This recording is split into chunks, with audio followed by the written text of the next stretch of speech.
pieces to a jigsaw puzzle he could assemble in moments. Remnants from a line of cocaine lay off to the side, next to a razor blade and a rolled-up 100-euro note. He waited for a phone call, for a voice on the other end of the line that gave him his next assignment, his instructions. He was a gun for hire, a man providing a service for the right price. He was a hard man to find, but for the dedicated individuals who managed to track him down, he was willing to entertain their offers.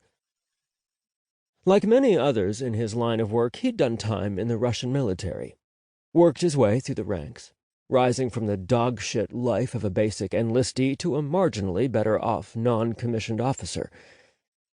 At least as an NCO, he could pad his wallet a little bit. And when he'd left the service, he'd taken his Dragunov with him. His time in the military had beaten out any sliver of nationalistic pride he'd ever had. Russia, the whole fucking country, could go to hell. So when the call came in with this assignment, well, he'd been intrigued. Call him patriotic. His phone rang. The voice spoke. The man who'd hired him, giving him his next instructions. He was on his way to America. Chapter 1, May 5th. Bang, bang, bang. Deputy U.S. Marshal Mike Lucciano slammed the side of his fist against the rotten, water-warped door of Stan Coffey's Fairfax apartment.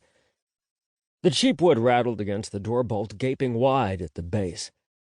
He saw a stained carpet, vomit brown and frayed, mottled with cigarette burns. Dogs barked in nearby apartments, deep growls mixing with the loud drone and tinny laughter of daytime TV. Owners shouted, hollering at the dogs to quit their yapping or they'd smack 'em. Mike gave Deputy U.S. Marshal Jim Gordon a long stare. Gordon nodded and went back to watching the apartments, welding himself into the corner of the middle landing, bracing his back against the rusted metal staircase. Flecks of paint fluttered loose and fell to the broken asphalt below. Gordon was one of the two deputy marshals Mike had brought with him for this little chit-chat with Stan Coffey. Gordon was young, still in his training year at headquarters in Arlington. He monitored the run-down apartments and surrounding tenement buildings like he was still in the academy, his eyes painting a perfect circuit around the clock face, darting from hour to hour like a bobblehead doll.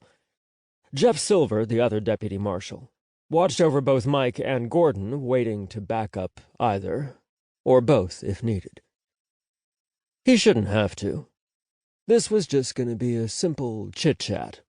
An easy call-out to remind Stan Coffey that threats against the federal judiciary were taken seriously. He'd rattle his chains a bit, throw his weight and his badge around. Mike would give Stan the opportunity to apologize, recant, and make his mea culpas. They'd all be back at the office in an hour. Inside the apartment, Mike heard shouting, the loud hacking cough of a lifetime smoker, and then an ambling shuffle heading for the door. Behind the thin wood, he heard a man grumble under his breath, cough, and curse the still barking dogs. The steady, rumbling barking had alerted the neighbors, and curtains were being pulled back. Mike could feel eyeballs peering down on them all. A chain rattled, and the deadbolt slid. The door cracked open. Stan Coffey, 39 years old, rail-thin, with the body of a meth addict and a face to match, leaned against the door jamb. A cigarette hung from his wrinkled paper lips. His face looked like his missus had hit him one too many times with a frying pan, and he'd never healed right. His greasy hair stuck up at odd angles, next to the bald patch spreading out from the center of his crown. "What do you want?" Stan's eyes narrowed as they swept over Mike. Mike shoved his star-shaped badge into Stan's face. "U.S. Marshals, Mr.